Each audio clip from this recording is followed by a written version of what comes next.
अस्सलामु अलैकुम व रहमतुल्लाहि व बरकातुहू। अल्हम्दुलिल्लाह अल्हम्दुलिल्लाहि रब्बिल आलमीन वल आक़िबतु लिल मुत्तक़ीन वस्सलातु वस्सलामु अला सय्यिदिना व सय्यिदिल अंबिया'i वल मुरसलीन व अला आलिहि तय्यबीन व अस्हाबिहि ताहिरीन व उलमाए मिल्लतिही व औलियाए उम्मतिही व शुहदाए मुहब्बतिही अजमाईन अम्मा बाद। फ़क़द क़ाल अल्लाहु तबारक व तआला फ़िल क़ुरानिल मजीद वल फ़ुरक़ानिल हमीद वला तक़ूलू लिमन युक़्तलू फ़ी सबीलिल्लाहि अमवाता बल अहयाउन वलाकिन ला तशऊरून। सदक़ल्लाहु मौलाना अज़ीम व बल्लगना रसूलुहुन नबियुल करीम व नहनु अला ज़ालिका लमिनश शाहिदीना व शाकिरीना व ज़ाकिरीन वल्हम्दुलिल्लाहि रब्बिल आलमीन। हज़रात, मुझे लगता है कि जितनी देर हम बोलेंगे शायद हम स्टेज वाले ही बच जाएंगे,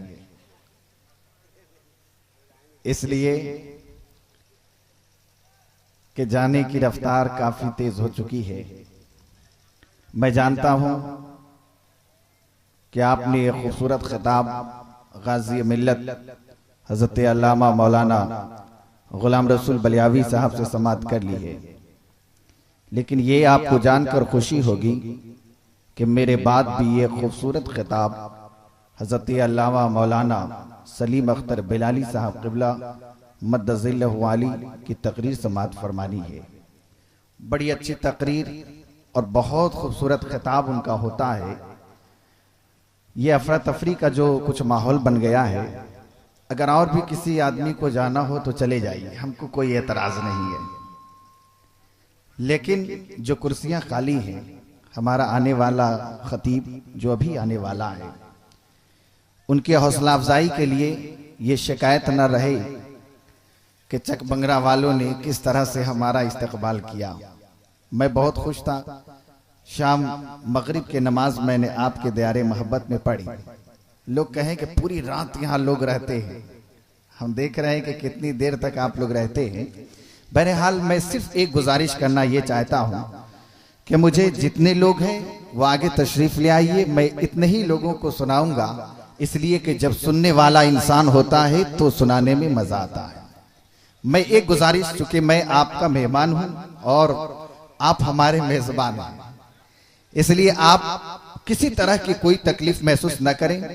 महज मेरी हौसला अफजाई के लिए नहीं, बल्कि आप अपने फायदे के लिए भी थोड़ा आगे चले आइए। जितने लोग हैं, मैं ये नहीं कर रहा हूं कि आप नहीं जाइए, जो जा रहे हैं उनको जाने दीजिए। हो सकता है कि उनके हिस्से में ये खिताब ना हो, इसलिए जो लोग हैं, मैं अदब के साथ गुजारिश कर रहा हूं कि आप सभी लोग अपनी कुर्सियां थामें और थोड़ी देर में मेरी तकरीर या हमारा पॉइंट इतना बेकार नहीं है कि ऐसे ही हम आपको सुना दें। बहुत एक इंसान अर्करेजी करता है। अभी आपने सुना है दिलवर शाही को, ये कभी कभी हमको भूल जाते हैं, लेकिन मैं इनको याद रखता हूं। अभी आपने देखा है, किसी ने कहा कि जज्बात के शोलों में पहरों कोई जलता है, जज्बात के शोलों में पहरों कोई जलता है, तब ज़हन के पर्दे से कोई शेर निकलता है। और आपने कई अशार, बल्कि ये घंटा वाले शायर हैं, एक घंटा इनके लिए कोई बात नहीं है, कभी 1.5 घंटा, कभी 2 घंटा। मुझे अच्छी तरह याद है कि गुज़श्ता साल ये तकरीर कर रहे थे बेग बगान लाल मस्जिद के पास, गुज़श्ता साल या उससे पहले, और मौलाना गुलाम रसूल बलियावी की तकरीर पहले हो गई। उसके बाद इनकी नात मैं इंतजार कर रहा हूँ, कब ये खत्म करेंगे, कब ये खत्म करेंगे, कब ये खत्म करेंगे। कारी कैसर साहब कहें कि हजरत ये तो घंटा वाले हैं, 1.5 घंटा भी आराम से बैठे रहिए आप। हमने कहा, फिर उसी बीच इन्होंने पानी तलब किया कि थोड़ा 1 गिलास पानी दीजिए, याद होगा आपको शायद। हमने कहा कि ये चिल वाटर है, ये काफी ठंडा है, कहीं आपके गले को तकलीफ तो नहीं होगी। कहा कि मैं दिन भर ये चिल वाटर ही लेता रहता हूं। और आपने देखा आवाज में कहीं झरझराहट नहीं, कहीं कोई खसखसाहट नहीं, एकदम जब पढ़ चलता है ये मद्दाहे रसूल तो खूब पढ़ता है। और हजरात मोहतरम ये देखिए कुछ सुनने का एक माहौल इतनी देर में कायम हो गया। मैं वो खतीब हूं या वो गुफ्तगू करने वाला एक अदना इंसान हूं जो बड़े मजमे में भी बोल सकता है और छोटो मजमे में भी खिताब कर सकता है।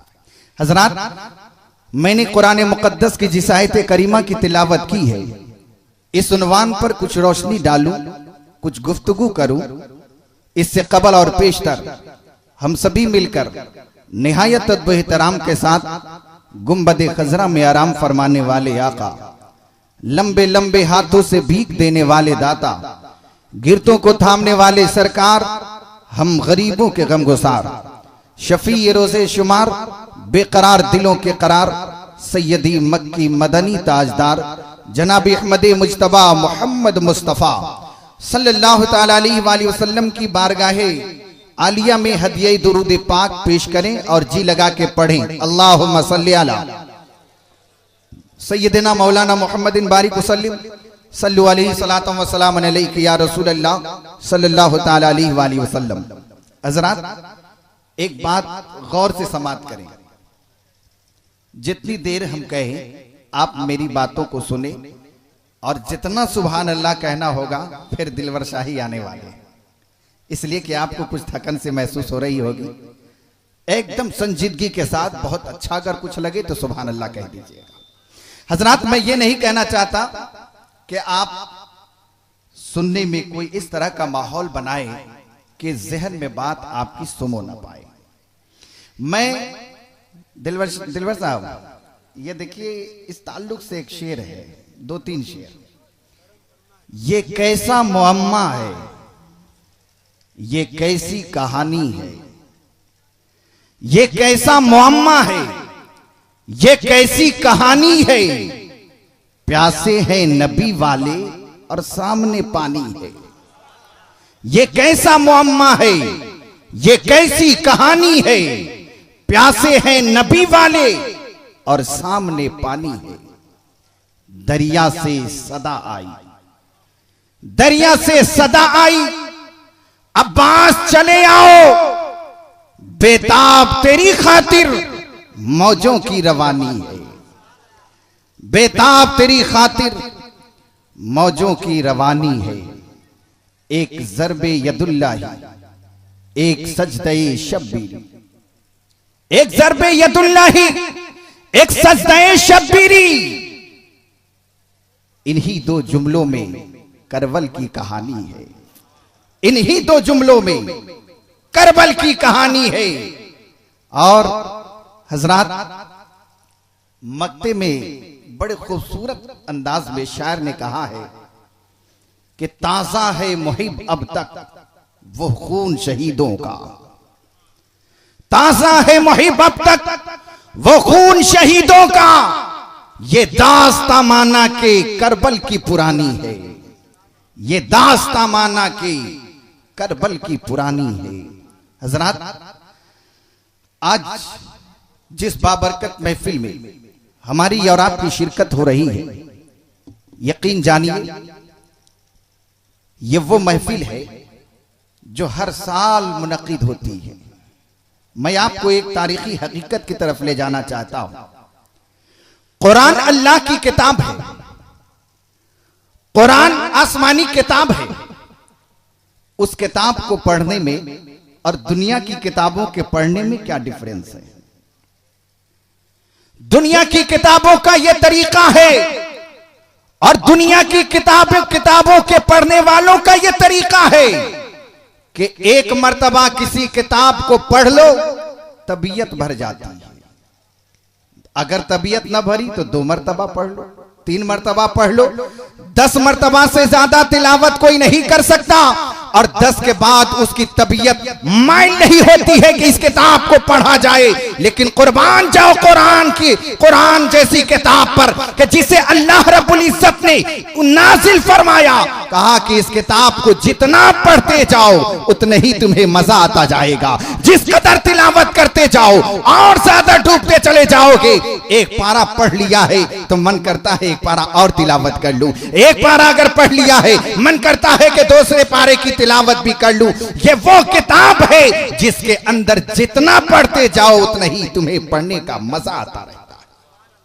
हजरात, ये तो अल्लाह की किताब के बाद जिसकी आयत मैंने पढ़ी है, और ये मुहर्रम शरीफ जिस जलसे को आप अभी देख रहे हैं, पूरे हिंदुस्तान में ही नहीं पूरी दुनिया में यह जलसा मनाया जा रहा है। इस तरह के जलसे सारी जगहों पे कायम किए जा रहे हैं। हजरात, आखिर ये हर साल क्यों जलसा हो रहा है? क्या दुनिया में और कोई शहीद नहीं हुआ था? क्या दुनिया में कोई और नहीं मरा था? क्या दुनिया में किसी की और जान नहीं गई थी? ये दास्तान है मुकम्मल। बल्कि वर्ल्ड हिस्ट्री का मुताला करने वालों, इस जैसे मामलात और भी आए होंगे, लेकिन आज अगर ऐसा मामला आता है, कोई बड़े ओहदे का इंसान हो और उसे मौत आ जाए या कोई मार दे, तो कुछ दिनों का शोक मनाया जाता है। कुछ दिनों के लिए इंसान अपने आंख को शोक में डूबा रहता है। लेकिन मैं बताना चाहता हूं, ये वो दास्तान है और ये वो मामला है जो बहुत नबी के जमाने से दूर का नहीं है। एकदम वाज़ेह लफ्जों में नबी के इस दुनिया के रुखसत होने के ठीक 50वें साल, नोट कीजिए, ठीक 50 साल हुआ है, जमाना करवट बदल दिया। 50 साल में जमाने के हालात बदल गए। वो लोग जो कल तक नबी के खून की हिफाजत करते थे, आज नबी के नवासे के खून के प्यासे हो गए। वो लोग जो कल तक नबी के लिए अपने सीने को लगाया करते थे, आज नबी के नवासों को सीने को छलनियां करने के लिए तैयार है। मैं आपको बताना चाहता हूं, वही नबी कौनैन सल्लल्लाहु अलैहि वसल्लम के सहाबी है। एक जंग के मौके पर हजरत साद है, नबी कायनात की बारगाह में एक जंग के मौके पर शामिल है। कहते हैं, या रसूल अल्लाह, आप मेरे पीछे रहिए, मैं आपके आगे रहूंगा। पैगंबर ने कहा कि मैं ऐसा क्यों? कहा कि इसलिए या रसूल अल्लाह कि दुश्मनों के आने वाले तीर आपको तकलीफ न पहुंचा सके। मैं आगे रहूंगा ताकि दुश्मनों के होने वाले वार मेरे सीने पर लगे, हमारे पैगंबर को तकलीफ न पहुंचे। और वही इब्ने साद को देखिए, करबला की सरजमीन पर नबी पाक के नवासों के खून के प्यासे हो रहे हैं। बाप नबी का खून बचाना देख रहा है और बेटा नबी के नवासों के खून का प्यासा बना हुआ है। यह करबला से 50 सालों के बाद आ रहा है। जमाना इस कदर पलट चुका है, इंसानी ज़हनियत इस कदर बिगड़ चुकी है। अरे सुनो, अभी मौलाना गुलाम रसूल साहब बलियावी से आपने बातें समात की। ये लोग भी नमाजी थे, वो लोग भी नमाजी थे। बज़ाहिर ये महसूस नहीं होता कि हक कौन है और बातिल कौन है, सच कौन है और झूठ कौन है, हक कौन है नाहक कौन है। इमाम हुसैन ने फैसला कर दिया कि सुनो, हक तुम्हें देखना हो तो इन नमाजियों को देखकर मत जाना। अगर तुम्हें हक खोजना हो तो इन अजान देने वालों की तरफ मत जाना। हक खोजना हो तो कुरान में अल्लाह ने इरशाद फरमाया है, इन्नल्लाह मअस-साबिरीन। कहीं और जाने की जरूरत नहीं है।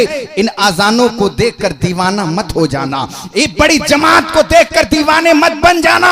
अगर तुम्हें देखना हो कि हक पे कौन है तो देख लेना कि सब्र किसके पास है, देख लेना कि सब्र किसके साथ है, और जहां तुम्हें सब्र मिलेगा जमात वही सही मिल जाएगी।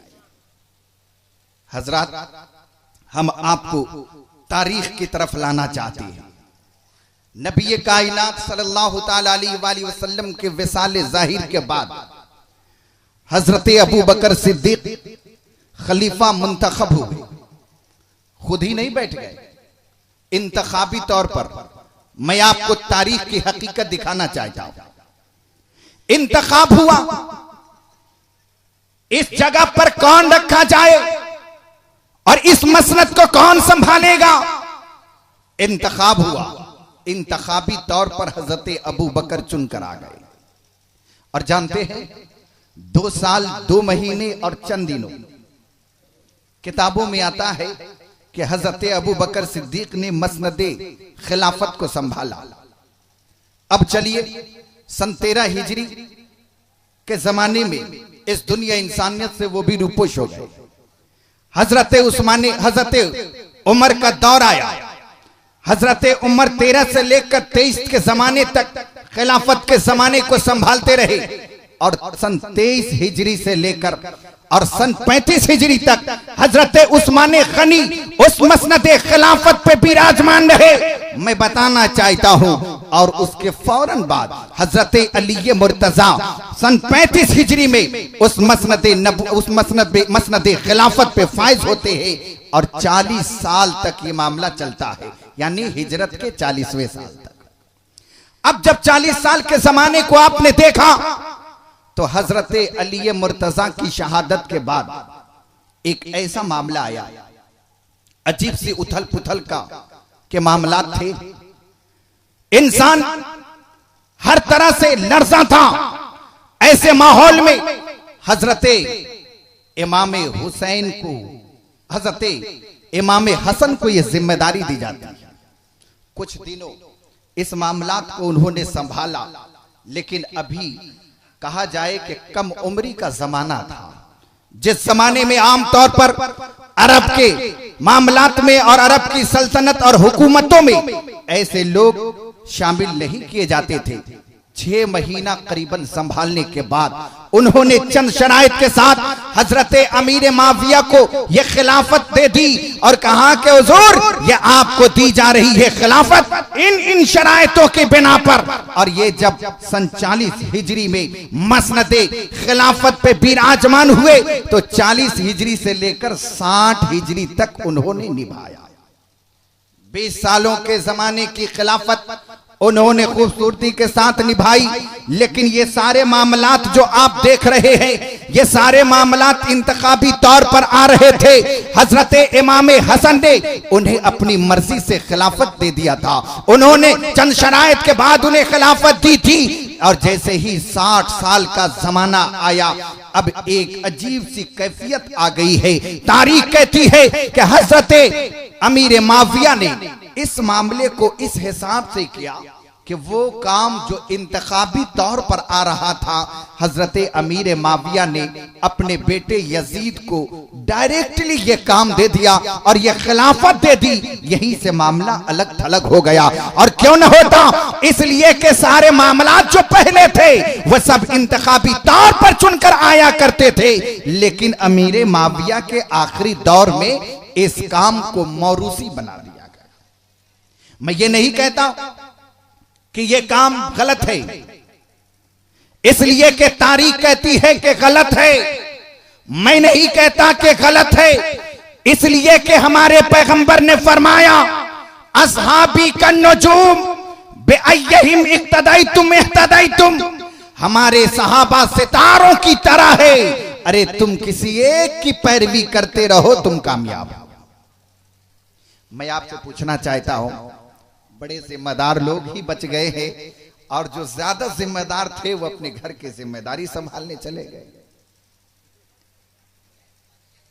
बहुत जिम्मेदारी के साथ। मैं ये कहना चाहता हूं कि नबी ने फरमाया, अस्हाबी कन्नुजूम, हमारे सहाबा सितारों की तरह है। बिअय्यहिम इक्तदैतुम इह्तदैतुम, तुम किसी एक की पैरवी करो और तुम कामयाब हो, तुम हिदायत पर हो। चक हसन के रहने वालों, जरा समात तो करो और इस पॉइंट पे गौर करो। इसमें 2 अहम बातें, जब मैंने बातें मोड़ दी हैं तो इसे मैं बता के रहूंगा। नबी ने फरमाया मेरे सहाबा सितारों की तरह है, पॉइंट नंबर 1। और मेरे सहाबियों में से किसी एक की पैरवी करो तुम हिदायत पर हो। इतना खूबसूरत मजमा और इतने अच्छे सुनने वाले मुझे बहुत दिनों के बाद आज मिले, और मुझे यकीन है कि मौलाना सलीम अख्तर बिलाली साहब आएंगे तो वो आपको कम दांत देंगे, हमको ज्यादा देंगे कि आपने इतने लोगों को मेरे लिए रोक कर रखा है। पॉइंट नंबर 2 के नबी ने फरमाया किसी एक की पैरवी करो। पॉइंट नंबर 1 पर मेरा सवाल बाद में होगा, पॉइंट नंबर 2 पर आइए। नबी ने फरमाया किसी एक की पैरवी करो तुम हिदायत पर हो। और मैं पूछना चाहता हूं कि नबी की पैरवी क्यों न करें, सहाबा के क्यों? नबी ने फरमाया किसी एक की पैरवी करो तुम हिदायत पर हो। ए मुसलमानों, वो कौन सी चीज है सहाबियों के अंदर जो हमें नबी के यहां नहीं मिल रही? हमें पैरवी ही करनी होगी तो हम मुस्तफा जाने रहमत की पैरवी क्यों ना करें? नबी फरमा रहे हैं, हमारी और आपकी तरह कोई इंसान नहीं कह रहा है कि तुम सहाबा की पैरवी करो, ये नबी खुद कह रहे हैं ए मेरी उम्मत में रहने वालों, हमारे सहाबा सितारों की तरह है, किसी एक की पैरवी करो तुम हिदायत पर हो। वह कौन सी खूबी है, वह कौन सा सहाबा के अंदर कमाल है जिस पर नबी को इतना भरोसा है? वह कौन से मामलात है जिस पर नबी ने इशारा किया? और जो पैरवी हम सहाबा की करें वो पैरवी तो मुस्तफा जाने रहमत की भी है। जैसी नमाज सहाबा पढ़ते हैं वैसे ही नमाज नबी की है। जैसे नबी ने रोजा रखा सहाबा ने वैसे ही रोजा रखा। जैसे नबी ने क़याम व क़ुऊद किए वैसे ही सहाबियों ने भी क़याम व क़ुऊद किए। बल्कि ये कह लो एक जुमले में कि सहाबा वही करते हैं जो नबी करते हैं। फिर हम नबी की पैरवी क्यों न करें, सहाबा की क्यों करें? जरा गौर फरमाइए इस पॉइंट पर, बहुत इंपॉर्टेंट बात और बहुत खास मामला है यहां पे। मतलब ये है, इस पॉइंट को समझिए, मेरे सहाबा सितारों की तरह है और किसी एक की पैरवी करो तुम हिदायत पर, बेअय्यहिम इक्तदैतुम इहतदैतुम। इस दो मसले को समझना है कि नबी ने सितारों की तरह अपने सहाबियों को क्यों कहा। सितारे में रोशनी कम होती है, चांद की तरह क्यों नहीं कहा? चांद में भी ली हुई लाइट है, सूरज की तरह क्यों नहीं कहा? नबी ने यह इशारा किया, उस गैर डेवलप किए हुए जमाने की बात है जिस दौर में नबी कायनात के सहाबा है। नबी ने फरमाया सुनो, मेरे सहाबा सितारे की तरह है। मुहद्दिसीन फरमाते हैं कि सितारा नबी ने इसलिए कहा कि जब इंसान उस जमाने में सफर करता, इंसान जब उस जमाने में सफर में होता और रात की तारीकियों में रास्ता भटक जाता तो खड़ा होता, खड़ा होने के बाद फिर सोचता कि अब यहां से रास्ता किधर निकला है, तो चांद की चांदनी नहीं है जो रास्ता मिलेगा, रात में सूरज की रोशनी नहीं है जो रास्ता मिलेगा। सहाबा खड़े होते और सितारों की टिमटिमाहट से अंदाजा करते कि मेरा रास्ता सही जो है जिसको मैं इस सितारे की रोशनी में देख रहा हूं। गोया नबी ने इशारा किया, ए मेरी उम्मत में रहने वालों, हमारे सहाबा सितारे की तरह इसलिए है कि जब तुम्हारा रास्ता भटकने लगे तो सहाबा के तरीके को देखो, जब तुम रास्ते से अलग होने लगो तो सहाबियों के रास्ते को देखो, जब तुम्हारा तरीका अलग होने लगे तो सहाबियों के तरीके को देखो, और जैसा अमल हमारे सहाबियों ने किया है वैसा ही अमल तुम भी करो। तुम हिदायत पर हो, तुम हिदायत पर हो। बेअय्यहिम इक्तदैतुम इहतदैतुम, किसी एक की पैरवी करो तुम हिदायत पर हो। हजरत, ये पैरवी की जगह पर एक बात काबिल जिक्र है और लायक तहसीन है।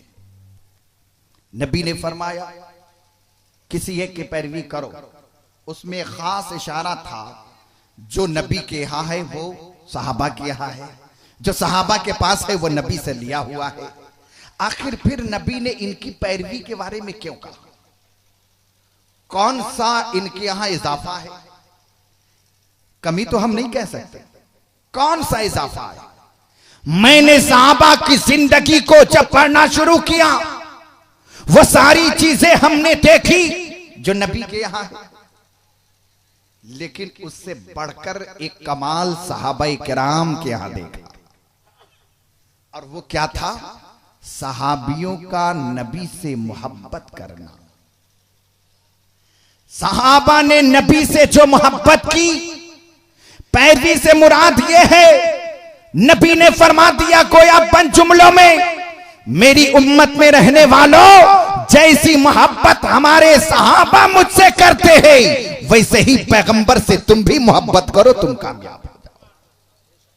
हजरात, ये पॉइंट से कुछ अलग की बात थी, अब बस पॉइंट पढ़ाई।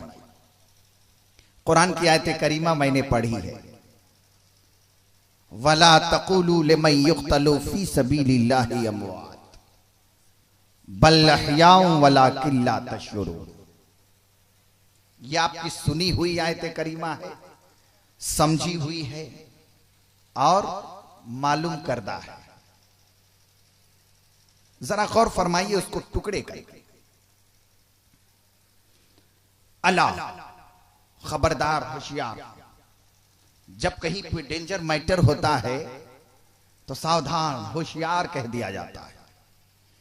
यह तरीका हमें कुरान ने दिया है और यही तरीका दुनिया वालों को इस्लाम ने दिया है कि जहां मैटर कुछ खतरनाक हो वहां सावधानी बरतो। यह तरीका कुरान ने दिया। अला, खबरदार, वला तक़ूलू लिमन युक़्तलू फी सबीलिल्लाह, और ला तक़ूलू, मत कहो। ला तक़ूलू, कोई मत कहो। क्या नहीं कहो? फी सबीलिल्लाहि अमवात,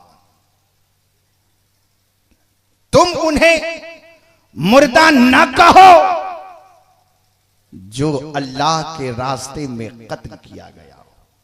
हजरात, इस पर कभी आपने गौर फरमाया?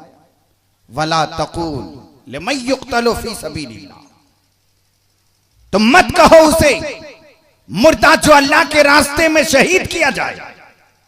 हजरात, आपने यहां पे रुककर कभी गौर किया? कभी आपने रुककर इसे सोचा? कभी आपने इस पॉइंट पर सहन को रखा? मत कहो मुर्दा। अरे जिसकी गर्दन तन से जुदा हो जाए उसे मुर्दा न कहा जाए तो और क्या कहा जाए? जिसका बाजू उसके जिस्म से अलग हो जाए उसे मुर्दा न कहा जाए तो और क्या कहा जाए? जिसकी रूह कब से उनसुरी से परवास कर चुकी हो उसे मुर्दा ना कहे तो और क्या कहे? हमारे माशरे में, हमारे समाज में, हमारी सोसाइटी में, हमारे माहौल में ऐसे को मुर्दा ही कहा जाता है। लेकिन कुरान कहता है कि तुम्हारे यहां यह मसला होगा, जो राहे खुदा में शहीद होता है उसे मुर्दा ना कहो। कहा कि मौला, ये भी तो वैसे ही है जैसे हमारे यहां होता है। हमारे यहां भी किसी को जुल्मन कत्ल कर दिया जाए, हमारे यहां भी किसी को मार दिया जाए।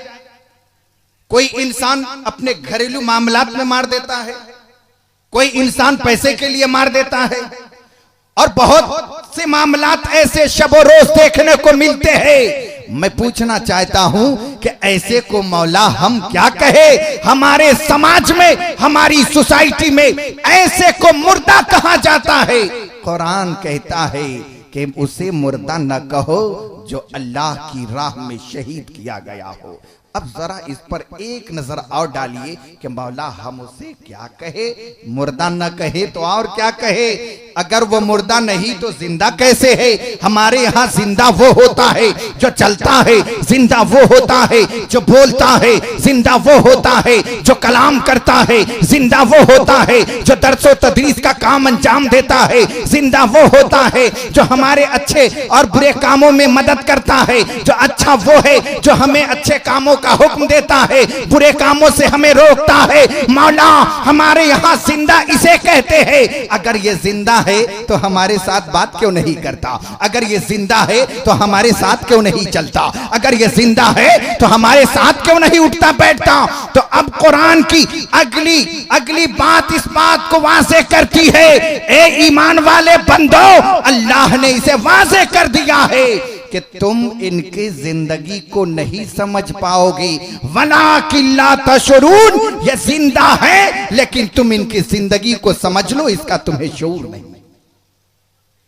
वला किल्ला तशुरून, तुम इनकी जिंदगी को समझो, तुम्हारे अंदर इतना शऊर नहीं। और जब हमारे अंदर ये शऊर नहीं, कुरान ने जब कह दिया कि तुम्हारे अंदर इतना शऊर नहीं कि तुम इनकी जिंदगी को समझो और तुम इनकी जिंदगी की हकीकत का अंदाजा करो, तुम लाशऊर हो इससे। यह कुरान कहता है तुम्हारे अंदर शऊर का वो मादा नहीं कि तुम इनकी जिंदगी को समझ पाओ। अब आइए, जब इस आयत करीमा को आप ज़हन में ला चुके हैं तो हम करबला की उस हकीकत की तरफ लाना चाहते हैं। सिर्फ दो बात मैं अर्ज करना चाहता हूं, सिर्फ दो बात। एक तो ये कि अभी आपने 10 मुहर्रम के ताल्लुक से कुछ बातें आपने गाजी मिल्लत से समात कर ली। मैं आपको सिर्फ एक उस पॉइंट पर लेना चाहता हूं जिससे न सिर्फ ये कि हुसैन की जवामर्दी और दिलेरी साबित होती है, बल्कि तारीख में इसकी कोई मिसाल ही नहीं मिलती। मैं उस पॉइंट पे लाना चाहता हूं। जानते हैं 7 मुहर्रम से पानी बंद है। चौपाए पानी पी सकते हैं, हुसैनी को पानी नहीं मिलेगा। जानवर सैराब हो सकते हैं, इंसान को नहीं दिया जाएगा। यह कैसा इंसाफ था? ये कैसे मामलात थे? जरा इस पर गौर किया जाए। 9 मुहर्रम की वो घटाटोप अंधेरी रात, जो भयानक रात भी है, अंधेरी रात भी है, और रात तो काली होती ही है। ऐसे माहौल में जब हजरत इमाम हुसैन ने उन यजीदियों के मामलात का जायजा ले लिया, तो हजरत इमाम हुसैन की जवामर्दी को सलाम करो, हुसैन के हौसले को सलाम करो। इंसान जब दुश्मनों के नरके में होता है तो मदद मांगता है। हम भी मांगते हैं, आप भी मांगते हैं, और जो इनकार करने वाले हैं वो भी मांगते हैं। हम अगर कहीं फंस गए, कोई दोस्त दूर दराज में दिखाई पड़ा, बचा लो भाई, ये हमें मार देंगे। हर आदमी मुसीबतों में अपने दोस्तों को याद करता है कि तुम मेरी मदद को आओ, लेकिन हुसैन की बारगाह में चलकर देखो कि हुसैन क्या कर रहे हैं। 9 की वो रात है, हजरत इमाम हुसैन खेमे में तशरीफ लाते हैं, अपने सारे अहबाबों को देखते हैं, और देखने के बाद उस खेमे के अंदर जो चराग चल रहा है, हजरत इमाम अली मकाम ने उस चराग को बुझा दिया। कुछ देर पहले देखा, चराग को बुझा दिया। हजरत, हमें देखने के लिए चरागों की जरूरत है, हमें तकरीर करने के लिए चरागों को की जरूरत है। ये चरागे ना हो तो ये जो भी दिखाई दे रहे हैं कब निकल जाएंगे मुझे पता नहीं चलेगा। हजरत इमाम हुसैन ने फरमाया, ए मेरे अहबाबो, ए मेरे दोस्तों, आज हुसैन इब्ने अली तुम्हारे सामने एक खिताब करने वाला है। आज हुसैन इब्ने अली तुमसे कुछ बातें करने वाला है। कुर्बान जाओ हुसैन की इस दिलेरी पर और कुर्बान जाओ हुसैन की जवामर्दी पर। हुसैन इब्ने अली ने दोस्तों को देखा, चिराग को बुझाया और उस चिराग के बुझाने के बाद तैयार किया। मेरे दोस्तों, मेरे अहबाबों, मेरे साथ इस सफर पे आने वालों, इस मुश्किल घड़ी में मेरे साथ रहने वालों और इस कठिन जगह पर मेरा साथ देने वालों, सुनो, हुसैन इब्ने अली तुमसे कुछ कह रहा है। मेरे अहबाबों, मेरी बातों को गौर से समाअत करो। मेरे दोस्तों, मेरी बातों पे तवज्जो दो। हुसैन इब्ने अली तुमसे कुछ कह रहा है। और हजरत इमाम आली मकाम ने क्या कही, सुभान अल्लाह। उनकी इस जवामर्दी को सलाम जितना किया जाए कम है। हुसैन इब्ने अली फरमाते हैं, मेरे अहबाबो, मेरे दोस्तों, मेरे साथ आने वालों, सुनो, मैंने यजीदियों के नापाक इरादों को परख लिया है। मुझे यजीदियों के नापाक इरादे समझ में आ चुके हैं। इन लोगों को कुछ चाहिए तो वो हुसैन इब्ने अली का खून है। ये हमारे खून के प्यासे हैं। इन्हें तुमसे कोई अदावत नहीं है। इनमें से कोई नहीं चाहता कि तुम्हें किसी तरह की कोई दिक्कत और तकलीफ दे। इन्हें सिर्फ हमारे खून की जरूरत है। इन्हें सिर्फ हमारी जान की जरूरत है। न रहेंगे हुसैन, न कोई मामला बैत का आगे की तरफ बढ़ेगा। न रहेंगे हुसैन, न रुकावट बनेंगे यजीद के लिए। ऐसे मामलात सामने आ चुके हैं। हजरत इमाम अली मकाम फरमाते हैं, मेरे अहबाबों सुनो, हुसैन इब्ने अली चिराग इसलिए गुल कर दिया है कि तुम्हें हमारे सवाल पे अमल करने का जरिया निकल आए। क्या फरमाया, मेरे अहबाबों, मेरे साथ आने वालों, मेरे रिश्तेदारों, मेरे मददगारों, अगर तुम में का कोई जाना चाहता हो तो जा सकता है। हुसैन को न तो दुनिया में कोई शिकायत होगी और न कल कयामत में कोई गिला करेगा। तुम्हें जाना है तो जा सकते हो। हुसैन को तुमसे कोई शिकायत न रहेगी। हजरत मोहतरम हजरत इमाम हुसैन ने अपने अहबाबों को जब ये तकरीर करके सुनाई और ये बातें बयान कर दी तो फिर कुछ लम्हे के बाद, फिर कुछ वक्फे के बाद वो चिराग रोशन हुआ और देखा गया हुसैन ने अपने अहबाबों को जैसे देखा था, जो जहां बैठा है वही बैठा हुआ है, जो जहां पे बैठा था वही अब भी बैठा है। हजरत इमाम हुसैन ने फिर मुखातब होकर फरमाया, ए मेरे अहबाबों, हुसैन इब्ने अली तो तुम्हें इजाजत दे दिया था, फिर तुम क्यों नहीं गए? सब के सब एक जबान होकर बोले, ए हुसैन इब्ने अली, हम उस पैगंबर के मानने वाले हैं जो पैगंबर आपके नाना है। हम उस पैगंबर के मानने वाले नहीं जो जब तक मन्नो सलवा उनके पास आता रहे वो खाने के लिए तैयार हो, और जब मन्नो सलवा उनके लिए कुछ मना कर दिया जाए रखने के लिए तो अपने घर भाग जाए। ए मेरे हुसैन इब्ने अली, हमारा ये इरादा है कि हम आपके साथ आए। सब बोले, सब बोले, हम आपके साथ आए हैं, आपको छोड़कर नहीं जा सकते। हम आपके साथ आए हैं, हम अकेला नहीं जा सकते।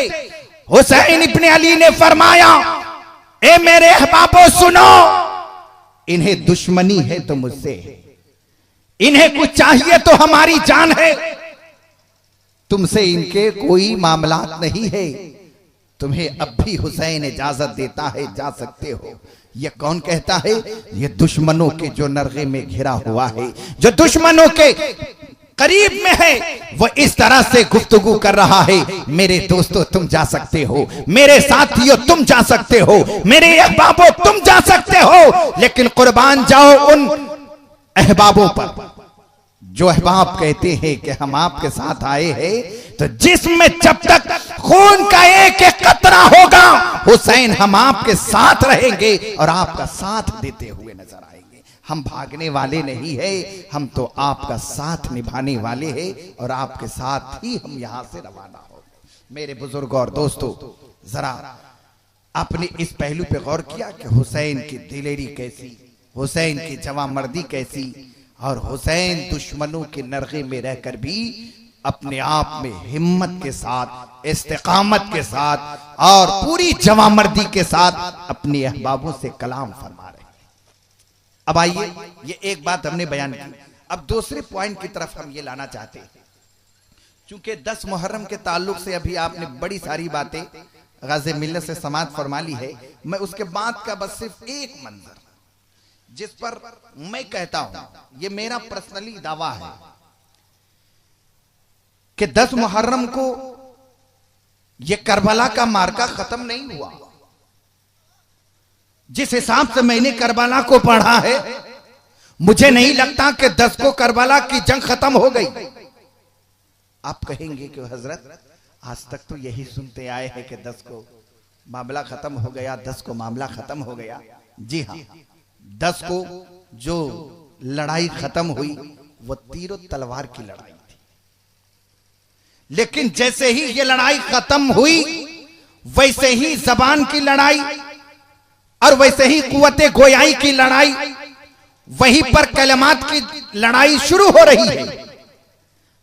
ये कलमात की जंग मैं आपको सिर्फ एक झलक दिखाना चाहता हूं कि जो नबी पाक सल्लल्लाहु अलैहि वसल्लम की गोद में पले और जिसे खानदाने नबुव्वत में जबान खोलने का शरफ हासिल हो, अरे मर्दों की बात तो छोड़ो, औरतें ऐसी कलाम करती है कि बड़े बड़े नाफे बेज़बां होकर नजर आते हैं। और मैं बताना यही चाहता हूं कि 10 मुहर्रम के दिन आप देखेंगे जैसे ही सैयदुल शुहदा हजरत इमाम अली मकाम की शहादत हो गई है, तो आपने कभी इस पर गौर किया? आपने कभी इस पॉइंट पे तवज्जो दी कि उन खवातीन के दिलों से पूछो, उन औरतों के दिलों से पूछो जिन औरतों ने अपनी निगाहों से अपने बेटे को तड़पते हुए देखा है। कभी आपने गौर किया? उन औरतों से पूछो जिनके शौहर करबला के मैदान में तड़पते हुए देखा, उनके दिलों को कभी आपने समझा? उनके दिलों का कभी आपने जायजा लिया? अरे मर्द होता तो दिल पत्थर भी होता तो पिघल जाता। ये खानदाने नबुव्वत की औरतें हैं, ये सब्र तहम्मुल का सबक जानती है। ये खानदाने नबुव्वत की खवातीन है, सब्र रजा की पैकर बनी हुई है। निगाहों के सामने बेटा दम तोड़ रहा है, मां सरापा कोहे हिमाला सब्र रजा की दिख रही है, भाई तड़प रहा है, बहन देख रही है, सब्र इस्तिकलाल के दामन को थामे है, शौहर तड़प रहा है, खून में गिलतान है, लेकिन बीवी सब्र तहम्मुल के दामन को पकड़े हुई है। अब इन सारे मामलात को जरा एक इस अंदाज में देखिए कि एक तो 3 दिन की भूख तड़पा रही है, 3 दिन की प्यास की शिद्दत, आंखों में आंसू के कतरात खत्म हो चुके हैं। अब कहा जाए कि अब आंसू नहीं, अब खून के कतरात टपक रहे हैं, दिल पसमुर्दा है, आंखें अश्कबार है। 3 दिन के प्यास इस तरह से कमजोर कर चुके हैं कि आंखों में अब आंसू भी सूख चुके हैं। मेरे बुजुर्गों और दोस्तों, जरा गौर तो करो, ये सारी इस्लाम की बेटियां, ये खानवादे रिसालत की बेटियां, ये अहले बैते अतहार में रहने वाली औरतें इस तरह से अपने आप को सब्र करके और करबला में पेश करती है। जरा आप देखिए, ये सारे मामला, भूख भी याद रखिए, प्यास भी याद रखिए और साथ ही साथ उनके सब्र को भी याद रखिए। और अब तीसरा मंजर देखिए कि जिनकी निगाहों के सामने उनके शौहर का तन उनकी गर्दन से जुदा किया जा रहा है। कैसा मंजर रहा होगा। मजीद ये कि उनके सर को नेज़े पर बुलंद किया जा रहा है। जब जब निगाहें उस तरफ उठती है, जरा इस मंजर को निगाहों के सामने लाओ। जब जब निगाहें उठती है, आंखों से अब खून का कतरा ही गिरेगा, इसलिए कि 3 दिन की प्यास की शिद्दत है और 3 दिन से भूख की भी सख्त परेशानी है। क्या होगा? सब्र और तहम्मुल के दामन को नहीं छोड़। इस्लाम के इन बेटियों को शहादते हुसैन के बाद ऊंटों पे जब इन्हें बांधा गया, जरा गौर तो करो मुसलमानों, सब्र और तहम्मुल की पैकर दिख रही है ये मजहब इस्लाम की बेटियां। सब्र और तहम्मुल की कोहे हिमाला है अहले बैते अतहार में रहने वाली बेटियां, और चल रही है आगे आगे नेज़े पर सर है, पीछे पीछे ये लुटा पिटा काफिला है। देख रही है ये दिल किसका है, ये निगाहें किसकी है? अहले बैते अतहार की बेटियों की। और मैं उस जगह पे ले जाना चाहता हूं जहां पे यजीद को ये कंफर्मेशन मिल गया था कि मैं जंग जीत कर भी हार चुका। मैं वहां आपको ले जाना चाहता हूं और बात खत्म। जब ये लुटा पिटा काफिला खुशी और झूमता हुआ अपने हिसाब से वो लोग लेकर नशे में डूबा हुआ जब यजीद तक पहुंचता है ये मामला, तो जानते हैं क्या हुआ? वहां पहुंचने के बाद एक अजीबो गरीब सी कैफियत हमें दिखती है। मैं किसी और दूसरे उन्वान को नहीं टच कर रहा हूं। वहां जाने के बाद एक अजीब सी कैफियत दिखी। अब देखिए, जो लोग गंदे ख्याल के होते हैं वो बातों की पॉलिसी करते हैं। यजीद ने कहा कि हमने तो ऐसा नहीं कहा था कि उनको शहीद कर देना है। बुरा हो उसका जिसने हुसैन को शहीद कर दिया, बुरा हो उसका जिसने अहले बैत को ऐसे कर दिया। बुलाओ उसे, कत्ल करो उसे, बुलाओ उसे, मारो उसे। इस तरह का हुक्म जारी करने लगा ताकि ये लगे कि इस मामले में इसका कोई हाथ नहीं है। लेकिन जब शेरे खुदा का बेटा बोलता है तो शेर जैसी बात बोलता है। इसे बीमार ज़ैनुल आबिदीन मत समझो। अरे जब बोलता है तो अच्छे अच्छे बोलने वालों की बोलती बंद कर देता है। हजरत इमाम ज़ैनुल आबिदीन से कबल हजरत ज़ैनब के जुमले पर मैं लाना चाहता हूं। यह इस्लाम की वो शहजादी है और करबला के मैदान में ज़ैनब का वो किरदार है कि करबला के सारे मामलात को बयान कर दो और हजरत ज़ैनब के मामलात को बयान न करो तो मैं समझता हूं कि यह दास्तान मुकम्मल नहीं होगी।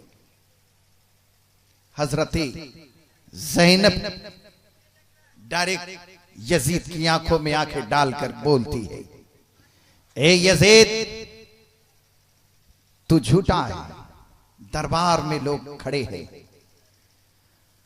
अहले बैत की बेटी बोल रही है, नबी के खानदान की बेटी बोल रही है। और ये वो खानदान है जिसकी फसाहत और बलागत की भीख दुनिया चाहती है। ये वो खानदान है जिससे दूसरे खानदान वाले बोलने का सलीका लेते हैं। हजरत ज़ैनब ने आंखों में आंखें डालकर कहा, जुमला मुलाहिजा फरमाई, ए यजीद, कुछ और बातें भी हो गई लेकिन असल पॉइंट की तरफ लाता हूं। ए यजीद, तूने दामने बनी उमैया पर ऐसा दाग लगा दिया कि नस्ले इंसानी कयामत तक अपने आंसू के कतरात से उसे धोना चाहे तो नहीं धो सकती। ये फसाहत कहां है? ज़ैनब के यहां है। ये बलागत कहां मिलेगी? ज़ैनब की ज़बान में मिलेगी। ये फसाहत कहां जन्म लेती है? खानदानी नबूवत से जन्म लेती है। क्या फरमाया? ए यजीद, दामने बनी उमैया पर तूने ऐसा दाग लगा दिया जिसे नस्ल इंसानी कयामत तक नहीं धो सकती। इस जुमले पे गौर फरमाइए। सारे के सारे ज़ैनब की तरफ मुखातब हो गए और कहने लगे कि यकीन है कि यजीद अपने इस काम की वजह से जंग हार चुका है और हकीकत में हुसैन ही जंग जीत चुके हैं। उसे इस बात का एहसास हो गया, मामलात को परख लिया, मामलात को समझा और वहां से उठा और अपने दरबार के अंदर चला गया। उसे इस बात का, आप पढ़िए दास्ताने करबला और करबला के ताल्लुक से जो अहम किताबें हैं उसका मुताला कीजिए तो मालूम यही होगा कि हज़रत ज़ैनब ने अपने गुफ्तार के जरिए और अपनी तकरीर के जरिए यजीद को इस बात का एहसास दिला दिया है कि यजीद, तू इन लोगों को शहीद करके जंग जीता नहीं है, तूने तो जंग हार लिया। मेरे बुजुर्ग और दोस्तों, आप जरा गौर फरमाइए, हमारे खानदान की, हमारे समाज की, हमारे माशरे की, हमारे घर की बेटियां होती तो इतने मामलात को देखकर ही दम तोड़ दी होती। और कहां हिम्मत, जब ये छोटे छोटे मार रहे हैं उनके गुरु घंटाल, तो बड़ा न जाने और क्या करेगा। लेकिन जिस दिलेरी के साथ हज़रत ज़ैनब ने दरबारे यजीद में खुतबा दिया, न तो हज़रत ज़ैनब का कोई जवाब है और नहीं ज़ैनब के खुतबे का कोई जवाब है। मेरे बुजुर्ग और दोस्तों, करबला से जहां बेशुमार पैगामात मिलते हैं वहां यह भी पैगाम मिलता है कि मजहब इस्लाम के दामन में जीने वालों और शरीयत मोहम्मदी पे अमल करने वालों, तुम हर जगह पर सब्र से काम लेना, इसलिए कि हुसैन भी सब्र तहम्मुल से काम लिए है। और मैं तो कहता हूं कि अल्लाह ने कुरान में फरमाया, इन्नल्लाह मअस साबिरीन, कि जिसके पास सब्र होता है अल्लाह उसके पास होता है। ये मेरे बुजुर्ग और दोस्तों, ये चंद बातें हैं जो रात के ऐसे हिस्से में मैंने आपको सुनाने की कोशिश की जिसमें आपने बड़ी तवज्जो के साथ समाअत फरमाई। मैं अपनी गुफ्तगू यहीं पे खत्म करता हूँ। इंशाअल्लाह रहमान फिर कभी मौका मिला तो इस पर भी तफसील बातें होंगी। अल्लाह पाक आज की हमारी इस महफिल और आज के हमारी इस गुफ्तगू को कबूल मंजूर फरमाए और शहादत हुसैन को तरीके से, सलीके से और अच्छे अंदाज में मनाने की तौफीक अता फरमाए। वमा अलैना इल्लल बलाग। अस्सलामु अलैकुम व रहमतुल्लाहि व बरकातहू। हजरात, आप सुन रहे हैं Razvi network international Islamic website बफैज़ रूहानी हजरत अल्लामा व मौलाना अलहाज अशाह हुसैन अहमद रज़वी रहमतुल्लाहि ताला अलैहि नश्र किया जाता है, जहां उलमाए अहले सुन्नत बरेलवी के बयानात, शोराए इकराम की नातें अपलोड होती हैं। यहाँ किसी भी जानदार की तस्वीर नहीं अपलोड होती। आप भी चाहते हैं कि हमारे यहाँ के मजहबी प्रोग्राम यहाँ अपलोड हो तो हमसे राब्ता करें। Alhaj Sheikh Sajjad Hussain Razvi, WhatsApp number 0787857444116।